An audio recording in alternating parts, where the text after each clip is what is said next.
très longtemps, il y avait des critères pour coproduire avec l'INA, c'est-à-dire pour entrer en coproduction associée. Les producteurs avaient besoin d'avoir un certain nombre de minutes d'archives INA dans le film. Donc c'est à peu près entre 20 minutes pour un 52 minutes.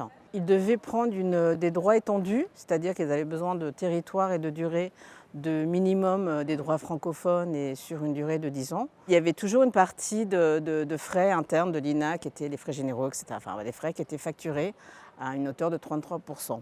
On a beaucoup réfléchi, c'est quelque chose qui est déjà en réflexion au sein de l'INA, de voir comment on pouvait peut-être assouplir un peu et changer un petit peu ces critères.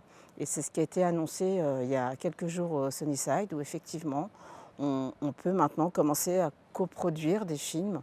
Donc ce sont des coproductions associées, c'est-à-dire qu'on n'est pas, nous, à l'initiative du projet, sur déjà une durée un peu moindre. Ça peut être déjà à partir de 15 minutes d'archives. Les droits sont moins étendus, on ne demande plus que 7 ans, toujours en droit francophone. Et ça permet peut-être à certains producteurs qui ne venaient pas nous voir parce que les quotaires étaient un peu compliqués pour eux de venir maintenant et d'essayer de commencer à parler, de voir comment on peut coproduire ensemble.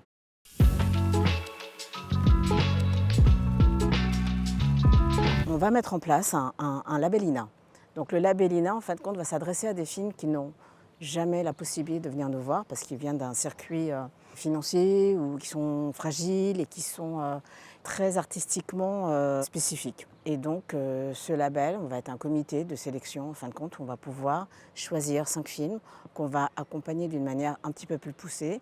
Ce sera toujours des coproductions d'ailleurs associées et c'est des films qui seront normalement effectivement avec 100% d'archives, une écriture originale, un point de vue différent. Ce sont peut-être des films qui vont aller au cinéma, par exemple. Et c'est vrai que c'était quelque chose qu'on a envie de faire, en fait. Aider aussi parfois des films plus fragiles et qui vont apporter un regard un peu différent que les films qu'on a en compro associés d'habitude.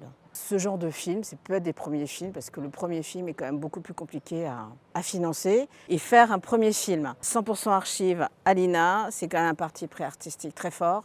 Et on est, nous, de toute façon, complètement d'accord pour accompagner ce genre de film, parce que c'est là aussi qu'on va retrouver toute une nouvelle écriture, parce que l'idée aussi de cette ambition qu'on a mis en place, c'est d'imaginer des nouvelles écritures autour des archives.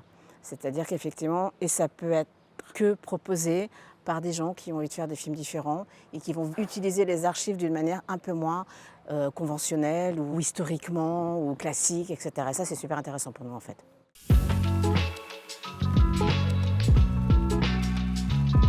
On va spécifiquement accompagner avec les moyens de l'INA ces films et ces réalisateurs et réalisatrices avec tous nos documentaires et documentalistes qui vont venir les aider à fouiller dans ce fonds qui sont des millions d'heures d'archives et qui vont les mener là où ils vont chercher l'archive spécifique, l'archive peut-être un peu plus inédite. Et je pense qu'il y a énormément de valeur quand on veut s'attaquer à un fonds, quand on veut travailler avec le fonds de l'INA, qui est énorme en fait, qui est absolument énorme. Ça peut être un puits où on tombe dedans et chaque image est formidable. Et si on est guidé et appuyé et conduit par les documentaires qui, eux, connaissent super bien le fonds, c'est super, c'est un plus pour ces jeunes réalisateurs et réalisatrices en fait.